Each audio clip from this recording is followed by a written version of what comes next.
لا إله إلا الله.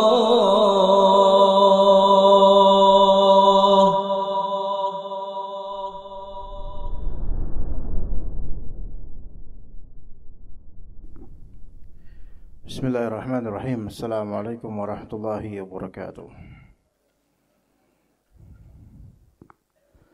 Innal hamdalillah nahmaduhu wa nasta'inuhu wa nastaghfiruh wa na'udzu billahi min shururi anfusina wa sayyiati a'malina.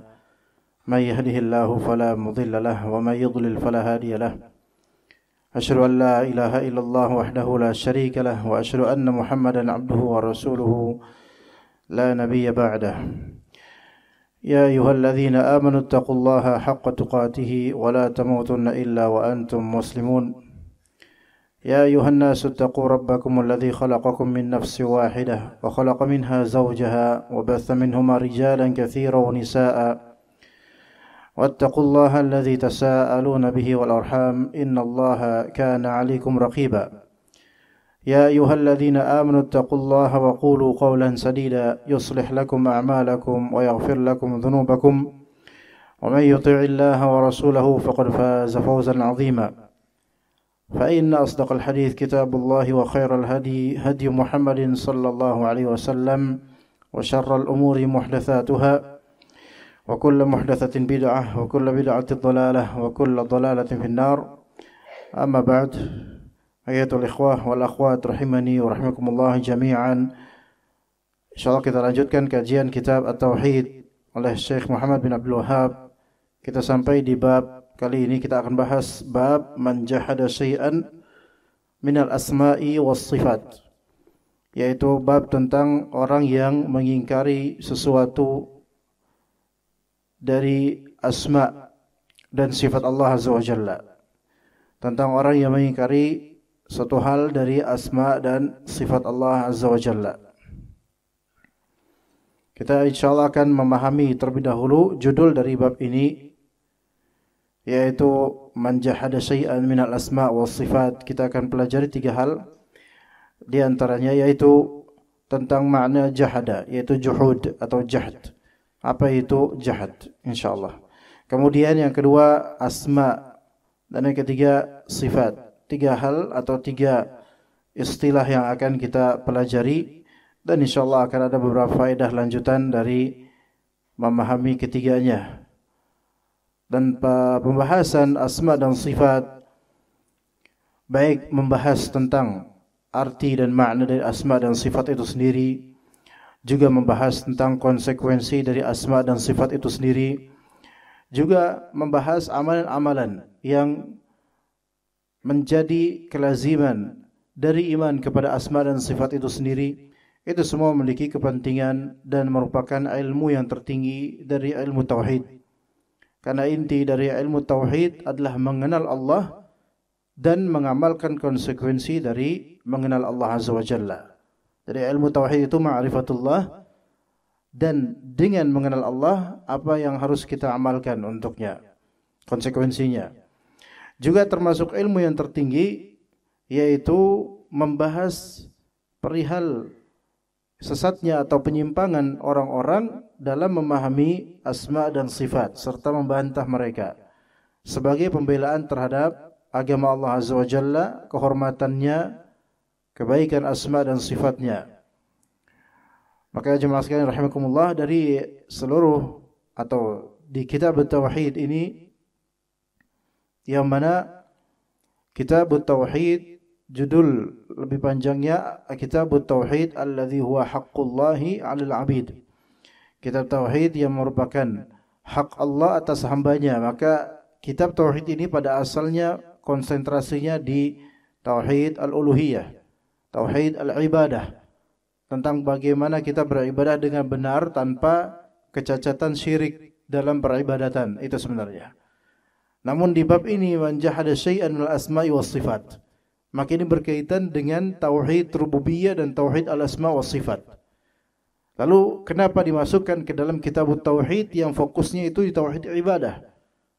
Maka kita katakan bahwasanya barang siapa yang belum begitu faham tentang asma dan sifat Allah Azza wa Jalla, maka pasti dia memiliki kekurangan dalam ibadahnya. Bahkan ibadahnya boleh jadi tidak bernilai sama sekali.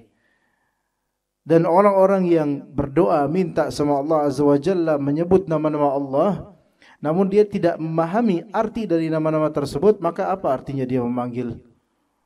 Atau bahkan bukan hanya tidak faham, melainkan dia belajar tentang nama-nama Allah dan sifatnya, namun pemahamannya menyeleweng dan menyimpang.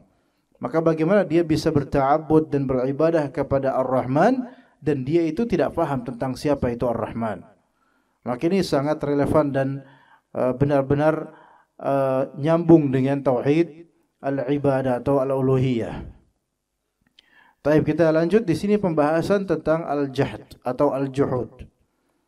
Karena judul bab ini man jahada syai'an min al-asma'i was sifat, yaitu tentang orang-orang yang mengingkari sesuatu dari asma Allah Azza wa Jalla dan sifat Allah Azza wa Jalla.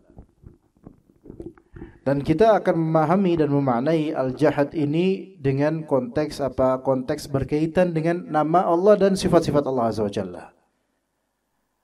Al-jahad arti dari jahad secara bahasa al-inkar. Jahad di sini artinya mengingkari. Ya, mengingkari. Dan ingkar, mengingkari terhadap nama atau sifat Allah ada dua macam. Mengingkari nama atau sifat Allah ada dua macam. Kalau mengingkari dari segi agama ya banyak, ya beda lagi itu urusan. Sekarang mengingkari untuk bab yang lebih spesifik, yaitu tentang asma wa sifat. Tentang asma wa sifat, tentang nama Allah dan sifat Allah. Ada dua macam. Pertama, inkaru takdzib. Inkaru takdzib, yaitu mengingkari karena mendustakan. Mengingkari di sini mendustakan, enggak percaya. Itu inkaru takdzib. Yang kedua, inkaru ta'wil. Mengingkari karena salah memahami, salah tafsir. Mengingkari karena salah tafsir. Beda dengan yang pertama. Yang pertama itu emang dari awalnya udah enggak percaya. Udah enggak mau ikutan. Ini inkar takdzib. Ya, yang kedua inkar ta'wil. Sebenarnya dua hal ini bisa kita terapkan untuk banyak dari hal-hal yang sifatnya mengingkari. Apapun itu. Ada mengingkari yang memang enggak percaya, mendustakan sama sekali. Ada mengingkari tapi karena belum paham atau salah paham. Itu beda. Kalau mengingkari yang memang dari awal mendustakan, itu memang tidak ada niatan untuk awalnya untuk memahami atau mempelajari, enggak mau. Dia mendustakan khalas. Ya, tidak percaya. Gitu loh. Kalau mengingkari yang sifatnya inkaru ta'wil, mengingkari karena ada salah tafsir atau salah paham, mungkin dia sudah berusaha untuk memahami, tapi perangkat yang dia pakai untuk memahami itu perangkat yang salah. Sehingga konklusi pemahaman dia ya menyimpang gitu. Seperti orang memahami ayat Allah, namun perangkat yang dipakai perangkat tafsiran batin ala sufi misalnya. Tafsiran batin ala sufi. Perangkat yang dipakai atau alat yang dipakai itu alat yang tidak menyampaikan kepada kebenaran. Ya jadinya tafsirannya yang ngaco jadinya. Ya. Begitu. Kalau misalnya kita naik angkot mau ke misalnya kemana? Ke Arundina misalnya. Tapi ternyata yang kita lewati, yang kita naik di jalur yang arahnya malah ke Cilitan misalnya. Nah, terus dikira Cilitan ini Arundina misalnya. Ya, ini kan apa? Dia bukan bermaksud dari awal yang menyesatkan diri, bukan, tapi dia salah track gitu loh, salah nyebrang gitu loh. Ya, malah kebalik. Ya, betapa adanya orang itu enggak percaya atau mengingkari. Karena apa? Karena sepahamnya dia itu ya begini, enggak kayak gitu. Cuman perangkat yang dipakai untuk memahami itu perangkat yang salah. Jadi yang harus dibenarkan adalah bukan imannya dia pada awalnya, bukan amal, tapi antum tuh salah dalam memilih metode. Antum salah dalam memilih perangkat, antum salah dalam memilih guru, gitu loh. Ya. Sebagaimana masalah Wahabisme misalnya. Anti Wahabi, Wahabi dan seterusnya. Mereka seolah-olah ya mengingkari. Sebagian mengingkari karena memang mendustakan, sebagian mengingkari karena apa? Murni terhasut, enggak ngerti apa-apa. Atau pakai metode pemahaman yang salah. Dapat info yang tidak benar. Ya beragam hal. Jadi namanya mengingkari itu ada dua macam. Mengingkari karena memang mendustakan dan mengingkari karena apa? Karena salah tafsir. Salah duga. Ya, kurang paham gitu. Nah, kita mulai dari yang pertama, inkarut takdzib. Mengingkari karena memang mendustakan. Yaitu tentang asma dan sifat Allah. Maka ini kufur. Kekufuran, tiada keraguan lagi di sini kekufuran. Bisa keluar dari Islam. Ya. Jadi jika seseorang mengingkari suatu nama dari nama-nama Allah atau suatu sifat dari sifat-sifat yang ada di Al-Qur'an dan di Sunnah, ya, mengingkari padahal itu jelas ada ayatnya dan dia tahu itu ada ayatnya, maka dia kufur sesuai dengan kesepakatan ijma' kaum muslimin. Misalnya dia mengatakan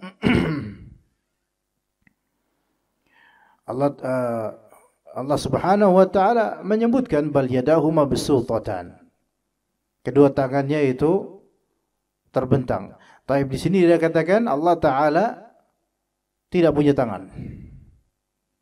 Tidak punya tangan. Padahal jelas dia melihat ayatnya Allah Subhanahu wa taala memiliki tangan, biyadihi. Tabarakalladzi biyadihil mulk. Di tangannya lah kerajaan. Itu jelas.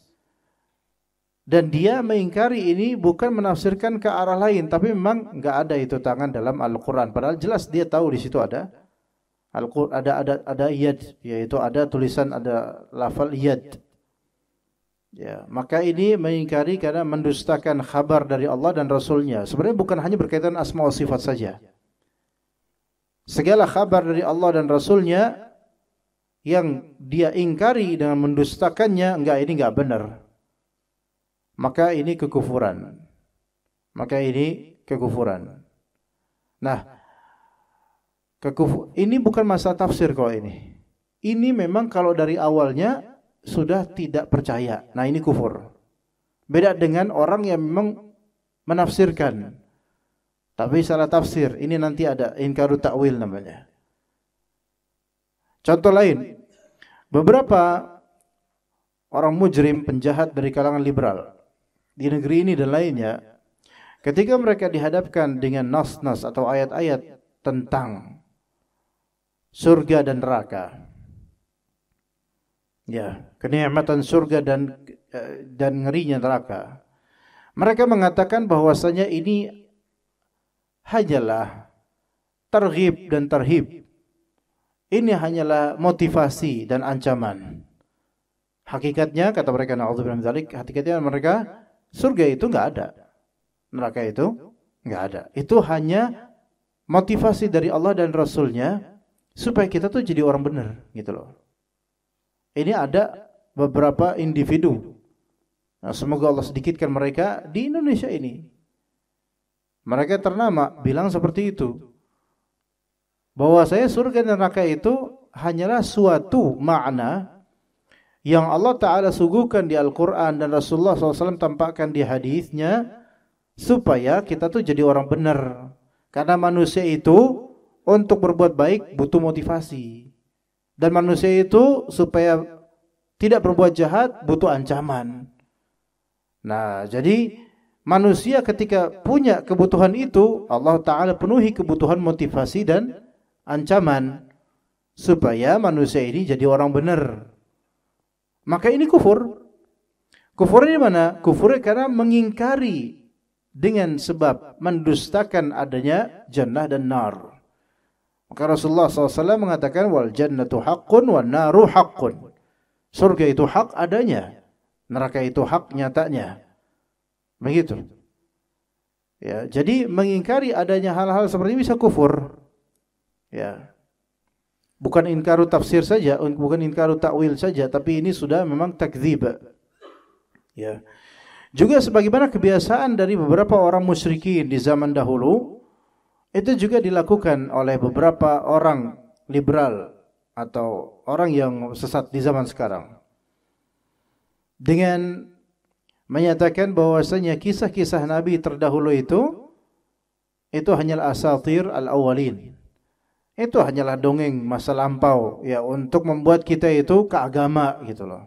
Membuat kita itu jadi orang baik, supaya terekam seolah-olah jejak sejarahnya adalah orang-orang yang tidak ikut sama agama itu akan diazab, dan orang-orang yang ikut dengan agama akan diselamatkan.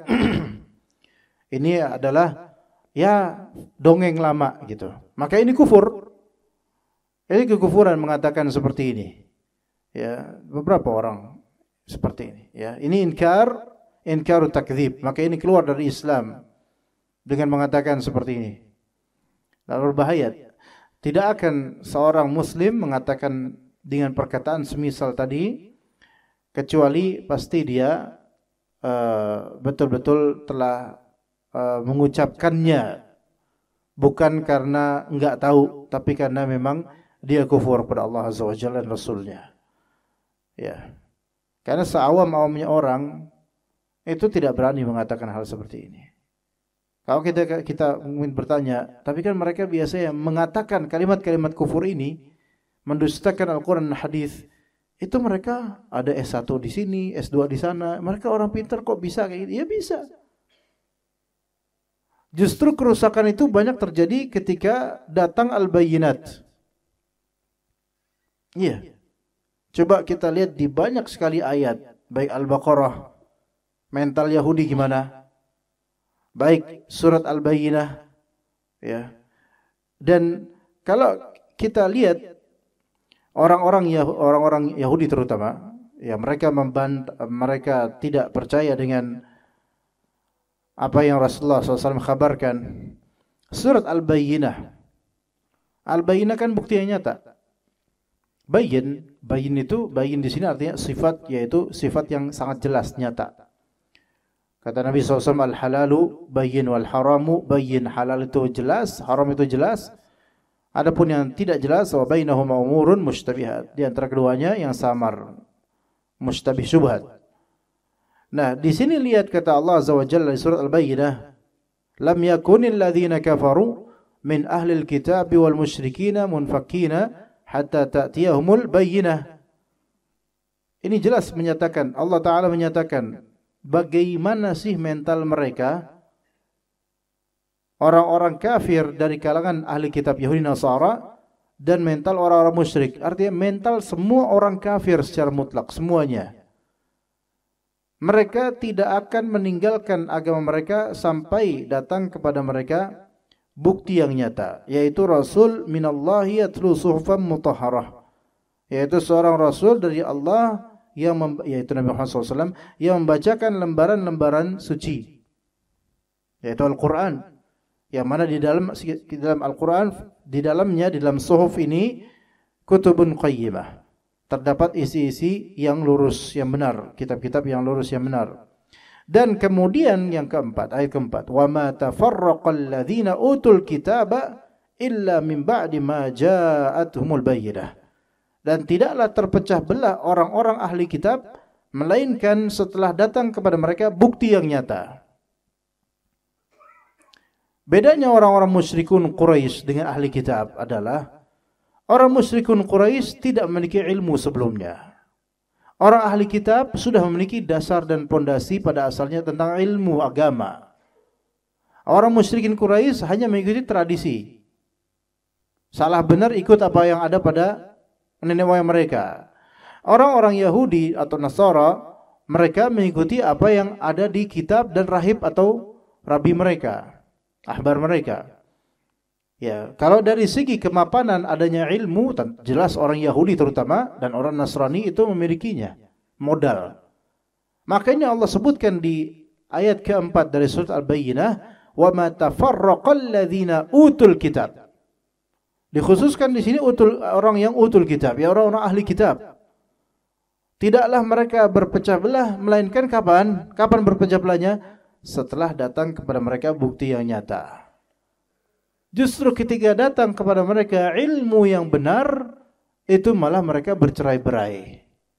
Nah, ini menunjukkan bahwasanya banyak hal yang bersifat chaos, cerai-berai, dan terpisah satu sama lain, memblokir satu sama lain, menghajar satu sama lain, itu justru ketika mengetahui kebenaran. Mengetahui kebenaran. Dan itu terwujud pada orang-orang Yahudi. Selalu begitu orang Yahudi. Ya. Ketika mereka mengetahui kebenaran, mereka mendustakan. Dan mereka berpecah belah. Makanya orang-orang berilmu yang ilmunya itu tidak ditujukan untuk amal, atau amalnya tidak ditujukan untuk Allah, keselamatan akhiratnya, maka biasanya sangat mudah berpecah belah. Dan ketika datang kepada kebenaran yang tidak sesuai hawa nafsunya, dia menolak atau menafsirkannya dengan tafsiran yang sesuai keuntungan syahwatnya. Adapun alim yang munsif, yang lillahi ta'ala, yang ke akhirat, yang disebut juga sebagai ulama'ul akhirah, bukan ulama'ud dunya, maka biasanya mereka ketika datang kebenaran pada mereka, mereka bersyukur dengan mengikutinya. Berbeda. Nah, inkaru takdzib ini masuk ke dalamnya misal golongan Jahmiyah. Jahmiyah, yang mana golongan Jahmiyah ini mengingkari isim dan sifat Allah Azza wa Jalla. Asma wa sifat Allah diingkari oleh Jahmiyah. Golongan Jahmiyah. Allah Ta'ala tidak memiliki nama. Allah Ta'ala tidak memiliki sifat. Karena kalau Allah memiliki nama dan sifat, maka itu ada keserupaan dengan makhluknya. Itu kata mereka. Maka ini inkaru takdzib. Ajarannya Jahm bin Safwan, yang sebelumnya dari ajaran Ja'ad bin Dirham. Taib, kemudian yang kedua, inkaru ta'wil. Kalau yang pertama tadi inkaru takdzib, yaitu inkar dengan maksud mendustakan. Yang kedua inkaru ta'wil, inkar dengan sebab salah tafsir. Pada asalnya tidak bermaksud untuk mendustakan, enggak. Dia percaya ini kalam Allah. Dia percaya ini ada artinya. Ini ada artinya, percaya ini. Ya, tetapi inkar ta'wil ini adalah dia tidak mengingkarinya, maksudnya tidak mendustakannya, hanya menafsirkannya menuju makna yang menyelisihi zahirnya.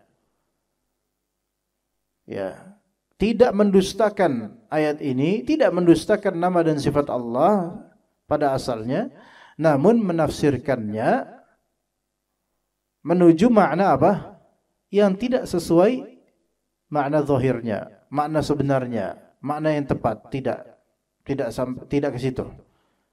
Menafsirkannya ke hal lain, ke makna yang tidak zahir, bukan makna hakikat, tapi ke makna majaz atau lainnya. Nah, inkar ta'wil ini, inkar karena salah tafsir, ada dua macam. Ada dua macam. Yang pertama, tafsiran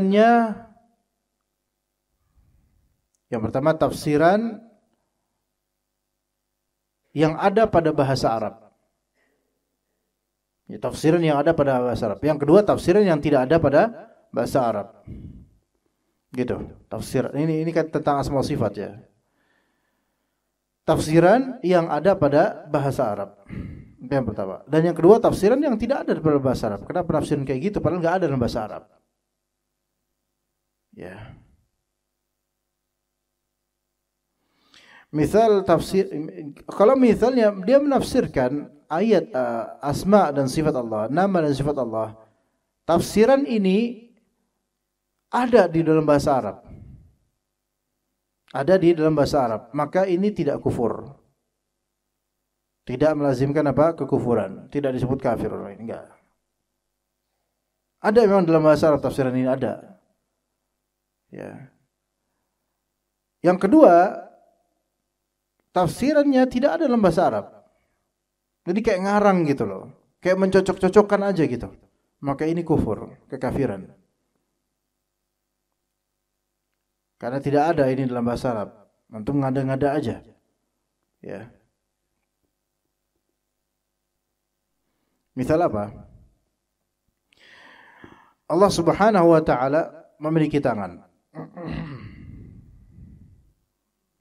Dan ini akidah Ahlussunnah wal Jamaah sebagaimana ternaskan dalam ayat dan hadis Nabi SAW. Dan tangan Allah Azza wa Jalla itu sesuai dengan sifat, sesuai dengan keagungan dan kemuliaannya.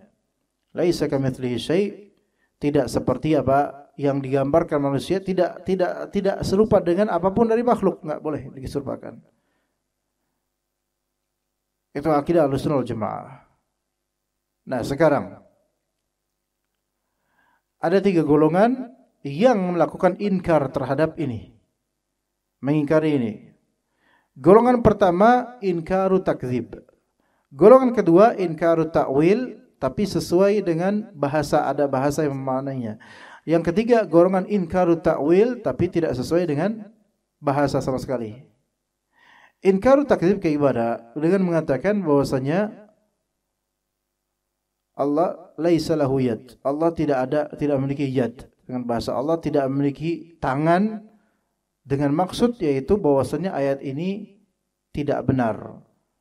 Atau ayat ini tidak ada maknanya, enggak ada. Ini cuman Allah Ta'ala ingin memberitahu sesuatu yang sebenarnya tidak ada, hanya sebagai motivasi untuk kita dan semisalnya. Atau dia mengatakan sarahatan, dia mengatakan Allah laisa lahu yad. Allah tidak punya tangan sama sekali, enggak ada kaitannya dengan tangan sama sekali. Maka yang seperti ini kufur karena inkar takdzib. Ya. Adapun kalau misalnya ada orang awam, dia bilang enggak ngerti apa-apa, dia bilang Allah tidak punya tangan. Manusia baru punya tangan, Allah mah enggak punya tangan. Yang seperti ini karena keawamannya kita beri uzur, kemudian kita tampakkan padanya dalil-dalil. Ini dalilnya. Yadullah dan seterusnya. Bal yadahu mabsutatan dan seterusnya dari ayat-ayat dan juga hadis. Ini kan dari tangan. Nah, gitu kan? Jadi jangan langsung dikafirkan kalau dia ngomong gitu karena awam enggak ngerti. Ya, walaupun ini kalimat kufur. Allah tidak punya tangan, ini kalimat kufur karena ini bertentangan dengan bagaimana hadis, bagi ayat dan hadis. Kita ajarkan. Nih, ya kita ajarkan. Nah, kalau misalnya dia masih belum paham juga, ajarkan terus sampai dia paham.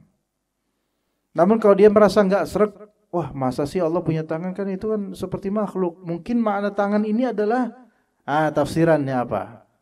Tafsirnya belok dari makna tangan pada hakikatnya. Itu yang membuatnya menyimpang. Itu yang membuatnya menyimpang karena memakai metode apa? Yang tidak dipakai oleh Ahlussunnah wal Jamaah, yaitu menafsirkan ayat-ayat tentang asma dan sifat Allah Azza wa Jalla dengan pemahaman zahir. Kalau yad, ya udah maknanya tangan, selesai. Enggak usah dipikirin bagaimana tangannya. Enggak usah dipikirin bahwasanya kalau punya tangan itu kayak makhluk dong. Ya enggak kayak gitu cara berpikirnya, frame-nya salah. Ya. Kalau frame-nya seperti itu, maka itu frame-nya ahlul bid'ah. Dan ahlul bid'ah rata-rata inkaru ta'wil. Maka kita katakan jangan mentakwilkan sampai segitunya. Udah cukup imani tangan saja, tangan Allah Azza wa Jalla, selesai. Kita enggak tahu bagaimananya dan enggak usah dipikirkan dan enggak boleh dipikirkan karena kita tidak pernah melihatnya di dunia ini. Jadi khalas, enggak usah dikiaskan dengan yang lainnya. Adapun ilusi, delusi dan semisalnya waham yang ada di benak kita, maka hilangkan itu semua karena kita tidak punya hajat dan tidak ada kebutuhan untuk mendeskripsikan bagaimana tangannya Allah Azza wa Jalla, dan tidak boleh karena bukan itu ibadah kita. Cukup imani, sami'na wa ata'na, khalas iman. Ya. Inkar ta'wil yang kedua ini, yang ada dua ini. Yang A apa tadi? Karena apa? Sesuai ada memang dalam bahasa pemaknaan seperti itu. Misal tentang tangan Allah Azza wa Jalla. Dalam bahasa Arab, ya, tangan bisa dimaknai nikmat, bisa dimaknai kekuatan. Ya, dalam bahasa Arab ada seperti itu. Ya, tangan bisa dimaknai nikmat, bisa dinamai force atau power. Tangan. Yad maksudnya yad di sini. Yadun tangan ya. Itu juga dalam bahasa Arab ada pemaknaan apa? Power atau apa tadi? Nikmat. Jadi yad di sini apakah bisa ditafsirkan begitu? Yang menafsirkan tangan Allah dengan nikmat Allah atau apa? Kekuatan Allah ini tidak dikafirkan. Namun dia salah. Karena menafsirkan tangan Allah Azza wa Jalla dengan pemaknaan kekuatan Allah atau nikmat dari Allah, berarti itu menafikan, meniadakan kenyataan bahwasanya Allah Ta'ala memiliki tangan. Faham gak di sini Mas? Dan ini adalah mazhabnya Mu'tazilah juga, Asy'ariyah, Maturidiyah. Dari kelompok-kelompok itu, mereka tidak mempercayai Allah Ta'ala memiliki tangan secara hakiki, dan mereka menafsirkan tangan yad di sini dengan apa? Kekuatan Allah atau nikmat dari Allah Azza wa Jalla. Maka ini tidak langsung dikafirkan. Karena ini inkarut ta'wil bit-ta'wili al-musawwigh fil lughatil arabiyyah. Yaitu mengingkari apa yang diingkari? Yang diingkari adalah hakikat tangan Allah Azza wa Jalla. Dan sebagai bentuk pelarian, ya, karena kan kalau misalnya mengingkari hakikat tangan Allah, berarti kita harus nyari solusinya. Karena di ayat ada yadullah. Enggak mungkin saya bilang Allah Ta'ala tidak memiliki tangan, kufur dong antum bilang. Berarti enggak percaya dengan ini. Terus yad ini artinya apa? Berarti harus cari dong maknanya. Mereka kemudian mengeksplor makna dari yad, dan mereka temukan di antara dari segi bahasa Arab, dari segi bahasa doang, makna yad tangan. Makna yad di sini diantaranya adalah nikmat dan atau kuwah. Maka mereka tafsirkan kekuatan Allah. Namun pemaknaan ini untuk tangan Allah batil. Kenapa? Karena enggak memungkinkan. Karena pada asalnya mazhab Ahlussunnah wal Jamaah untuk asma dan sifat itu berkutat pada zahir dari nas itu, zahirnya saja, makna hakikatnya khalas.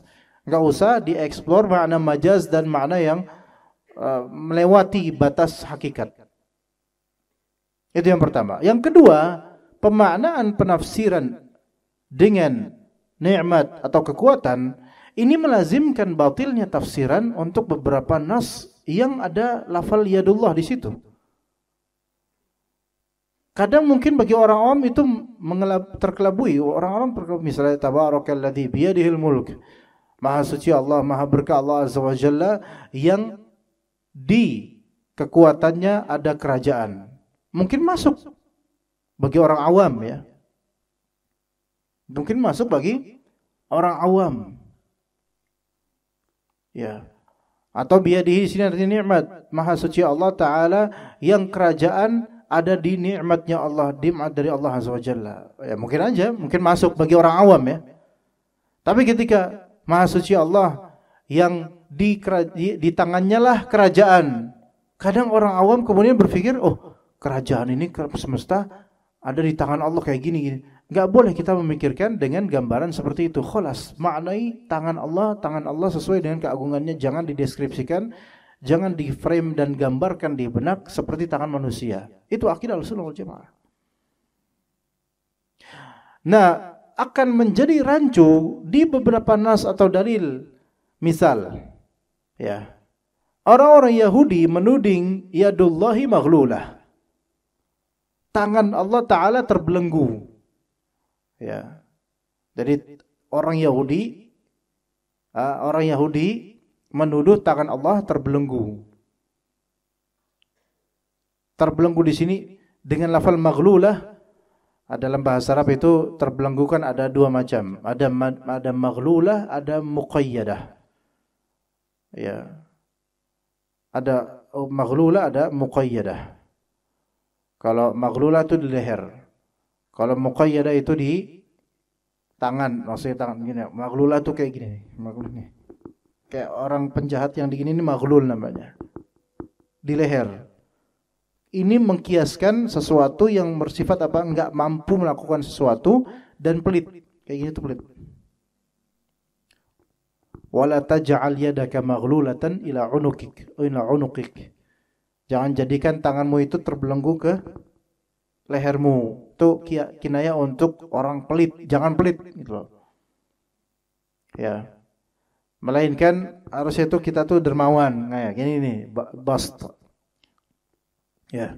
Adapun muqayyad itu tangan dibelenggu gini nih. Di gini. Nah, ini muqayyad atau kayak gini. Dibelenggu tangannya gini. Ini muqayyad. Tapi kalau udah kayak gini namanya maghlulah. Kalau kayak gini itu biasanya membuat kita tuh nggak bisa ngapa-ngapain dan nggak bisa ngasih apa-apa, gitu loh. Orang Yahudi nuduh Allah kayak gitu, na'udzubillah min dzalik. Maka Allah bantah mereka, ghullat aydihim, tangan mereka lah yang akan dibelenggu nanti. Bal yadahu mabsutatan, kata Allah. Melainkan kedua tangan Allah Ta'ala terbentang. Allah Ta'ala infak pada siapapun yang Allah kehendaki. Sekarang kata Allah, bal yadahu mabsutatan. Ini kan dua. Melainkan kedua tangan Allah Ta'ala terbentang. Wahai kalangan ahli ta'wil, kalian mau menafsirkan apa ayat bal yadahu mabsutatan? Apa tafsiran kalian? Kalau kita Ahlussunnah jangan menafsirkan apa? Melainkan kedua tangan Allah secara hakiki sesuai dengan kemuliaannya, kedua tangan Allah Ta'ala terbentang. Dan konsekuensi dari terbentangnya kedua tangan Allah, Allah Ta'ala infak dan memberikan apapun yang Allah Ta'ala inginkan pada makhluknya. Kedermawanan Allah Azza wa Jalla. Jelas, itu dan mudah. Cukup imani, nggak usah gambarkan gimana terbentangnya kedua tangan Allah. Karena Allah Ta'ala tidak bisa kita lihat sekarang. Bagaimana serahkan pada Allah, nggak usah neko-neko, selesai. Tinggal kita berkonsekuensi apa? Kita minta sama Allah. Kita ikhtiar untuk mencari rezeki yang Allah berikan. Itu udah selesai. Itu Ahlussunnah tenang hidupnya. Tapi kalau mereka gimana kemudian kaburnya? Kalau bal yadahu mabsutatan berarti melainkan kedua nikmat Allah itu terbentang. Apa kedua nikmat yang termaksud? Bingung kan? Melainkan kedua kekuatan Allah terbentang. Apa kedua kekuatan Allah? Bingung. Karena ketika perangkat yang dipakai salah, nggak sampai tujuan. Ketika angkot yang dipakai salah, ya nggak sampai tujuan. Makanya ambigu jadinya. Melainkan kedua tangan Allah itu terbentang. Kayak kedua tangan Allah, apa kedua nikmat Allah terbentang. Kan ayatnya kan orang Yahudi menuduh apa? Tangan Allah itu terbelenggu. Coba mereka tafsirin gimana? Orang Yahudi menuduh bahwasanya nikmat Allah terbelenggu. Gimana? Terbelenggu di leher nikmat Allah. Kekuatan Allah terbelenggu di leher. Itu gimana? Terus Allah menjawab, ghullat aydihim, terbelenggulah tangan orang-orang Yahudi. Apakah mereka menafsirkan terbelenggulah nikmat orang-orang Yahudi? Nah, itu di surat Al-Maidah bisa dilihat itu.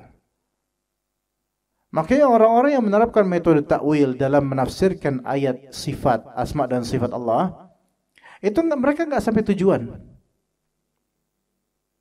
Dan antum bisa lihat madhab mereka, orang-orang mereka, bahkan di Indonesia ini.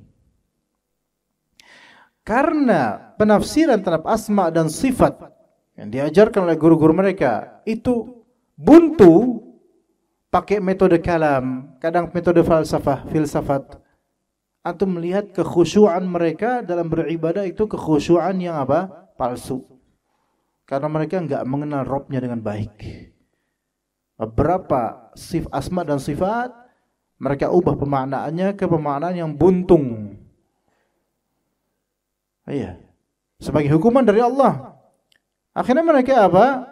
Tidak beribadah dengan khusyuk. Khusyuknya mereka itu harus ada tawa baru khusyuk. Khusyuknya mereka harus rame baru khusyuk. Khusyuknya mereka harus ada nasi berkat baru khusyuk. Kenapa? Karena dari awal stepnya itu udah salah.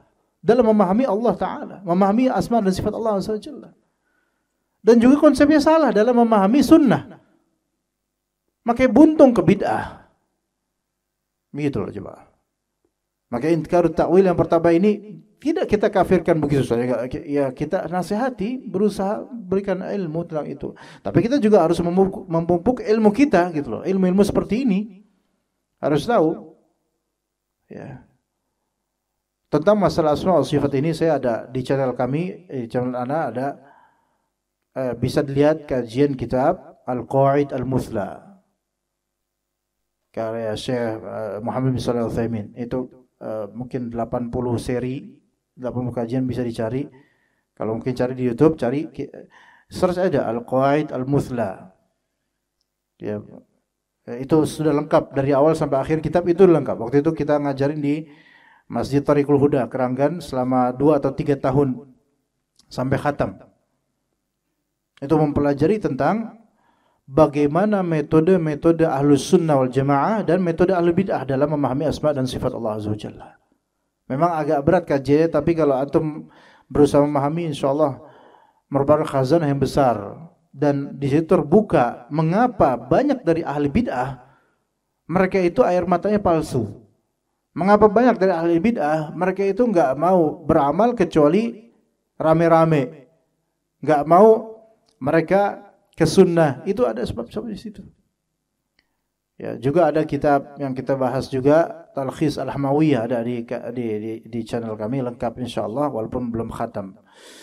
Tapi kemudian inkaru ta'wil yang kedua yaitu mengingkari namun karena salah tafsir dan tafsirnya ini tidak masuk dalam bahasa Arab. Tidak masuk dalam bahasa Arab. Maka yang sepertinya hukumnya kufur. Hukumnya kufur. Contohnya apa?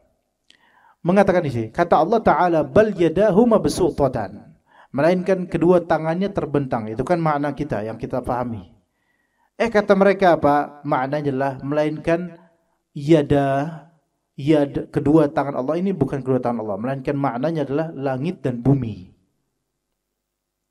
Jadi artinya bal yadahu mabsuutatan, melainkan langit dan bumi itu terbentang luas. Subhanallah. Sejak kapan yad tangan ditafsirkan langit? Sejak kapan yad tangan ditafsirkan bumi? Maka orang yang menafsirkan bal yadahu mabsuutatan dengan makna bahwasanya langit dan bumi itu terbentang, langitnya Allah, buminya Allah itu terbentang, maka ini merupakan kekufuran. Menafsirkan lafal-lafal Al-Quran dengan tafsiran tidak ada dalam bahasa Arab, apalagi ini berkaitan dengan sifat Allah Azza wa Jalla. Ini parah ini levelnya. Ya. Dan sayangnya metode tafsir batini versi sufi itu kerap kali begitu. Ya. Batini apa tafsir batin namanya, tafsir isyarah, tafsir isyariyah namanya. Isyarat-isyarat. Lafal-lafal dalam Al-Qur'an kadang-kadang ditafsirkan dengan apa? Dengan hal yang tidak ada maknanya dalam bahasa Arab seperti itu, enggak ada. Ya. Contoh misal lain. Rasulullah SAW kan pernah pengen sholat dan ternyata malaikat Jibril itu nggak masuk-masuk ke rumahnya karena apa, jemaah? Karena apa? Di dalam rumah itu ternyata ada apa? Di bawah ranjang, di bawah kasur ada apa? Ada anjing. Ada anjingnya di dalam rumah Rasulullah SAW ketika itu. Mungkin anjing masuk lewat mana gitu kan? Maka di sini kan anjing di antara hukum yang kita pahami, eksistensi anjing di rumah itu membuat malaikat rahmat tidak masuk. Itu paham ya? Itu jelas kan? Selesai enggak? Selesai. Tafsiran sebagian dari sufi bilang apa? Bahwasanya maksud rumah di sini adalah hati. Dan anjing di sini adalah maksiat dan kotoran. Sehingga malaikat tidak bisa masuk ke hati kita gara-gara apa? Adanya maksiat dan kotoran. Seolah-olah benar. Tapi ini ngawur. Gitu loh, Pak. Jadi bait, rumah, di sini kan nasnya, teksnya adalah rumahnya Rasulullah SAW, dan ternyata malaikat tidak masuk-masuk ke rumahnya Rasulullah gara-gara apa? Di situ ada anjing. Malaikat yang memberitakan itu. Akhirnya ketemu itu anjing ada di bawah ranjang Rasulullah SAW, akhirnya diusir sehingga malaikat bisa masuk. Nah, bait atau rumah dalam tafsir sebagian orang sufi itu dikatakan bait ini adalah qalb, hati, karena hati itu adalah rumah bagi amalan. Rumah bagi hati itu adalah rumah bagi akal, rumah bagi kebenaran, rumah bagi pemahaman dan seterusnya. Dan anjing ini bermaksiat. Maka adanya maksiat atau dosa itu membuat kita nggak bisa menerima kebenaran. Konklusi akhirnya sih seru juga, bagus juga gitu apa ya. Kalau kita ada maksiat, betul sih susah menerima kebenaran. Mungkin, itu mungkin. Kalla bal rada ala qulubihim. Dalam surah Al-Mutaffifin, di kalbu manusia, di kalbu mereka itu ada ran, yaitu menghitam, gumpalan hitam. Juga dalam hadis Nabi SAW, jika seorang hamba melakukan dosa, maka akan dititikkan padanya noktatun sauda, noktah hitam. Betul sih, itu kan membuat menghalangi dari kebenaran, betul. Tetapi dengan menafsirkan kejadian dan kenyataan dalam hadis, rumahnya Rasulullah itu rumah bukan rumah hakiki, tapi ini adalah apa? Yaitu qalbu. Subhanallah. Sejak kapan rumah itu ditafsirkan qalbu gitu loh? Ini kan ngawur. Bisa hancur loh agama gara-gara sembarangan nafsir apa-apa ditafsirin semaunya. Iya. Dan juga orang-orang yang kalau misalnya kayak gitu semaunya, juga orang-orang yang suka perdukunan, suka pakai jimat, suka menjadikan khasiat-khasiat surat dan ayat untuk keinginan mereka, itu bisa diacak-acak oleh mereka. Kalau misalnya lagi hamil baca surat Maryam, biar sabar, biar ini nanti anaknya. Iya. Kalau mau ganteng baca surat Yusuf dan seterusnya. Nah, terus kemudian kalau misalnya mau menghindari dari musuh supaya menang, baca inna a'tayna, dan pada endingnya harus dikerasin. Inna a'tayna sholli rabbika wanar. Inna sya'naka wal abtar. Gitu. Tar gitu loh. Maka di sini ini kan penafsiran dia. Kalau diliberalkan tafsiran, orang-orang bebas menafsirkan semaunya sesuai kehendaknya, maka ya seperti ini bisa terjadi. Ya seperti ini bisa terjadi. Ya. Maka tadi inkar berarti ada dua macam, inkar takdzib dan inkar ta'wil. Inkar takdzib itu memang basicnya, defaultnya dari awal memang sudah enggak percaya. Ini kufur jelas. Oh mana ada, enggak mungkin. Kalau orang yang memang jahil kita ajarin. Tapi kalau dia udah tahu nasnya, udah tahu dalilnya, masih aja enggak percaya, kufur dia. Kemudian yang kedua inkar ta'wil. Inkar karena apa? Penafsiran. Ini ada dua kemungkinan. Kalau dia nafsirin dengan makna tafsiran yang memang ada dalam bahasa Arab, namun itu bukan makna hakikat melainkan makna jauh, maka dia tidak kufur, namun dia menyimpang. Kalau misalnya dia menafsirkan dengan makna tafsiran dari bahasa Arab yang tidak ada nyambungnya, maka dia bisa kufur. Dia bisa kufur. Seperti tadi, tangan malah ditafsirkan langit atau bumi. Ini kekufuran. Ini kekufuran.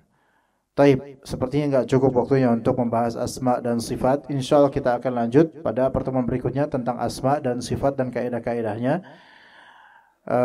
Yang seperti tadi saya katakan, kalau memang mau mendalami hal-hal kayak gini, saya ada di kajian di channel kami. Kajian agak beratnya dari kitab Al-Qawaid Al-Muthla, itu udah khatam, dan juga agak berat juga yaitu kitab Talkhis Al-Hamawiyah. Kalau mau yang lebih ringan atau lebih mudah ya, lebih lunak, itu ada di channel kita Fiqih Al-Asma Al-Husna. Itu ada sekitar 20 kajian masih ya. Qadarullah kajiannya sempat lagi berhenti. Ya, jadi tapi tetap bisa disimak ya, insyaallah itu Fiqih Al-Asma Al-Husna di channel kami insyaallah. Tapi mungkin cukup sekian dari yang kita sampaikan, mudah-mudahan bermanfaat. Barakallahu fikum jami'an wa sallallahu ala nabiyyina Muhammadin wa ala alihi wa sahbihi ajma'in. Subhanakallahumma bihamdika asyhadu an la ilaha illa anta astaghfiruka wa atubu ilaik. Wassalamualaikum warahmatullahi wabarakatuh.